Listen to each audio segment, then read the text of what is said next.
I thought it really interesting to observe in that polling too that people are starting to cotton on to the idea that the solution to the price problem isn't always more renewables. They're starting to build an awareness that in some ways too many renewables in the system, to the exclusion of baseload power generation like nuclear, but also like coal and gas, is part of the reason why we're experiencing high prices. And I think it's really interesting to observe that trend. Changing tack slightly, those who are invested in renewable energy, and I'd even suggest too invested given the huge subsidies that have been poured into that sector in recent years, usually try and conjure fears about safety to try and argue against it. And how do you answer that claim when it comes up? I think it's a good question because nuclear energy is actually the second safest form of power generation, and you brought that up in your intro through some of those statistics, like the fact that nuclear has actually saved an estimated 1.84 million lives, and that's something that we should look to. In addition to that, there's been huge innovation when it comes to nuclear technology in the past few decades, which has made most new reactors Chernobyl and Fukushima proof, and that's really important. And like you said, when you compare it to the risks of an energy crisis and blackouts and stuff like that, and to also the risks associated with other energy sources and, of course, climate change, I think it's a very minuscule risk in comparison. Yeah, we think about it in terms of, major catastrophes, and as you say, the technology is developed to make sure those things could never happen again. But there's also just the run-of-the-mill daily worker deaths that, we should never trivialise, but that do happen in workplaces.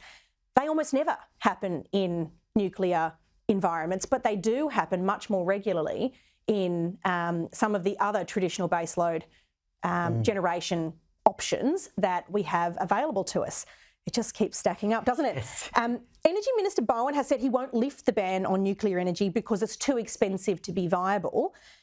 If he's listening now, what would you say to him in response to that claim? Look, if Minister Bowen was listening to me right now, what I'd say is that... I'm sure he watches Sky all the time. I really do. What I would say to him is that many experts have proven that it is a fallacy to suggest that nuclear energy is the most expensive form of energy. And when you base it on the system costs, including storage and backup, many reports, including by the International Energy Agency, prove that nuclear energy is competitive. And look, there's much more in addition to the studies as well. You can actually look at real-world examples such as France, where they've got some of the lowest energy prices in the world and they use nuclear, and that's not a coincidence. It's not a coincidence that Australia has some of the highest energy prices in the world, I don't think. And if we were to have nuclear energy, I think it would lower energy prices and it would be cost competitive. And regardless, what I would say to Minister Bowen is even if nuclear energy is the most expensive form of power generation, we don't ban Gucci handbags because they're too expensive. Even if it was the most expensive form of power, why not lift the ban? What is the harm in doing it, like you said earlier?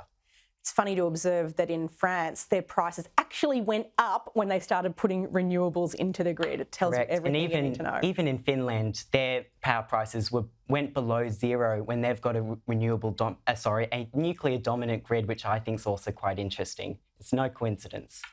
So where should people go if they want to understand more and if they want to be a part of the solution for providing this clean baseload energy? Yep, so first of all, they should go to Nuclear for Australia's social media pages. They can just look up Nuclear for Australia. It's quite easy. In addition, they can sign my petition to legalise nuclear energy. That's got over 9,000 signatures and counting. If people want to find that, they can search up change.org/Nuclear for Australia, or they can just go via my social media pages and hopefully find it through there. And if they support nuclear energy, I'd highly encourage them to do that.